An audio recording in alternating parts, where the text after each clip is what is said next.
విష్ణు గారు, జనరల్గా టీడీపీ జనసేన ఈ పొత్తుతో ఈ రెండు పార్టీలు కలిస్తే 50% పైగా ఓట్లు వస్తాయి అనే పోల్ ఎనలిస్టులు కూడా ఒక రకంగా చెప్తున్నారు. ఇది నిజంగా వైసీపీ ఓటమికి దారితీస్తుంది అనుకోవచ్చా?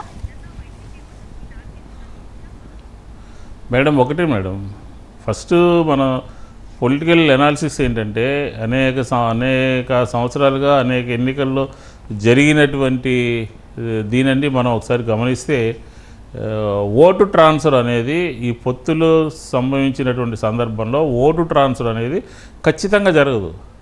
100కి 10%, 12%, 15% మాత్రమే జరుగుతుంది. ఎక్కడా కూడా ఓటు ట్రాన్స్ఫర్ అనేది అవ్వదు. ఇది అనేక అనుభవాలు ఉన్నాయి మనకి. కాబట్టి పొత్తుల ద్వారా ఇప్పుడు ఒక పార్టీ అనేక స్థానాల్లో పోటీ చేయాలనుకుని ఆ ప్రాంతంలో ఉన్నటువంటి లీడర్లు అందరూ కూడా భావిస్తారు. అలాగే ఇటుపక్క భావిస్తారు. ఇక్కడ టికెట్ రానప్పుడు అక్కడ టికెట్ రానప్పుడు డిసప్పాయింట్ అవుతారు. డిసప్పాయింట్ అయిన తర్వాత కొంతమంది సర్దుకుంటారు, కొంతమంది వ్యతిరేకంగా చేస్తారు, కొంతమంది ఓటమికి కారకులు అవుతారు, ఓడించడానికి బాధ్యులు అవుతారు. ఇట్లా జరుగుతూ ఉంటుంది. కాబట్టి ఈ పొత్తుల ద్వారా ఏదో జరిగిపోతుంది, లేకపోతే యువతలు ఉన్నటువంటి ఒక బలమైనటువంటి పార్టీ, సుస్థిరమైనటువంటి ప్రభుత్వం నడుపుతూ 5 సంవత్సరాలు నడిపినటువంటి పార్టీ ఎక్కడైనా ఇబ్బంది పడుతుందని చెప్పని భావిస్తే అది వాళ్ళ రాజకీయంగా వాళ్ళు ఆలోచన పరంగా లేకుండా మాట్లాడుతున్నారు అని చెప్పచ్చు. కాబట్టి ఈ పొత్తుల ద్వారా వైఎస్ఆర్ కాంగ్రెస్ పార్టీ ఎప్పుడు కూడా భయపడినటువంటి పరిస్థితి లేదు. ఎందుకంటే 14లో కానీ 19లో కానీ లేకపోతే 19 తర్వాత జరిగినటువంటి అన్ని ఎన్నికల్లోనూ కూడా 50% పైబడి ఓట్ల శాతం కలిగినటువంటి పార్టీ ఏదంటే ఆంధ్రప్రదేశ్లో ఒకటి వైఎస్ఆర్ కాంగ్రెస్ పార్టీ. కాబట్టి ఈ అతుకుల బంతర లేకపోతే రాజకీయ పొత్తులతో ఉన్నటువంటి పార్టీ మమ్మల్ని ఎదుర్కోవాలంటే అనేక సమస్యలు ఇంటర్నల్గా వారు ఎదుర్కోవాల్సినటువంటి అవసరం ఉంటుంది. కాబట్టి పొత్తుల గురించి మేము ఆలోచన చేయట్లేదు.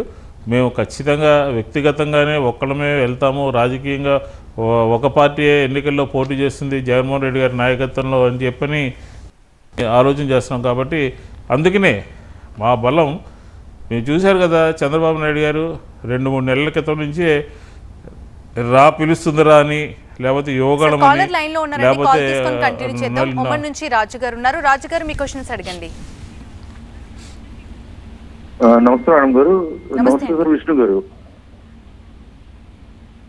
నమస్తే సార్. నమస్తే విష్ణు గారు. నమస్తే అండి సార్. నాది 2-3 క్వశ్చన్స్ అండి. సార్ ఫస్ట్ క్వశ్చన్ సార్, నా ఫస్ట్ క్వశ్చన్ ఆల్రెడీ చైతన్య గారు నెదర్లాండ్స్ అడిగారు, కానీ దానికి మీ ఆన్సర్ నాకు కరెక్ట్ గా రాలేదు. మళ్ళీ అడుగుతున్నాను సార్. జగన్ గారు ఎలక్షన్ క్యాంపెయిన్స్ లో 2019లో ముందు చెప్పారు. ఆయన ఏం చెప్పారంటే నేను కంప్లీట్ గా మద్యం నిషేధం చేస్తానని చెప్పారు.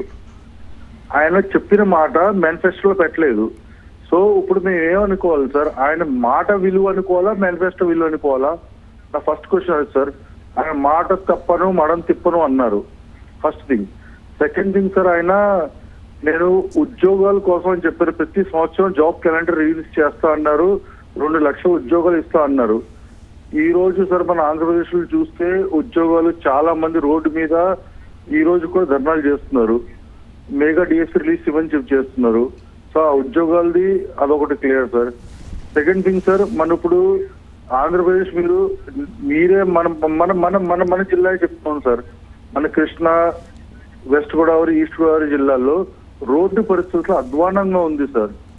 ఎంత అధ్వానంగా ఉందంటే నాదే సార్, నేను కారులో వెళ్తుంటే నిడదవోలు నుంచి విజయవాడ వెళ్తుంటే తాడిపల్లిగూడ రూట్ లో నా కార్ జోకర్ విరిగిపోయింది సార్. ఎప్పటి నుంచో మేము కంప్లైంట్స్ కూడా చేస్తున్నాం, దానికోసం కూడా ఎటువంటి పట్టింపు లేదు సార్. నాకు ఈ జస్ట్ 3 సార్. మీ వాల్యుబుల్ ఆన్సర్ కోసం వెయిట్ చేస్తున్నాను అంతే సార్. నేను ఆల్రెడీ ఇందాక ఆయన చెప్పడం జరిగింది, మద్యపాన నిషేధం కాదు నియంత్రణ మాత్రమే అని చెప్పాను. మరొకసారి రిపీట్ చేస్తున్నాను, దాన్ని మీరు అర్థం చేసుకోవాలి.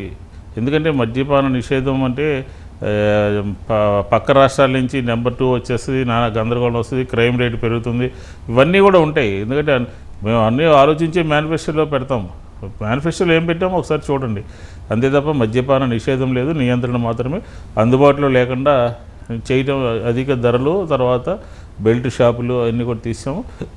దాని గురించి క్లియర్గా ఉంది. మా ప్రభుత్వం ఒకటే మాట ఉంది. తర్వాత మీరు రోడ్ల సంగతి చెప్పారు సార్. ఇప్పుడు రోడ్లు ఎప్పటికప్పుడు మెయింటైన్ చేస్తూ ఉండాలి. మా ప్రభుత్వము పంచాయతీరాజ్లో కానీ, ఆర్ఎన్బిలో కానీ, మున్సిపాలిటీల్లో కానీ చాలా ఎక్కువగా అనమాట. అంటే గత 5 సంవత్సరాల్లో అప్పటి ఉన్నటువంటి ప్రభుత్వం చేసిన దానికన్నా కూడా ఎక్కువ ఖర్చు పెట్టడం జరిగింది.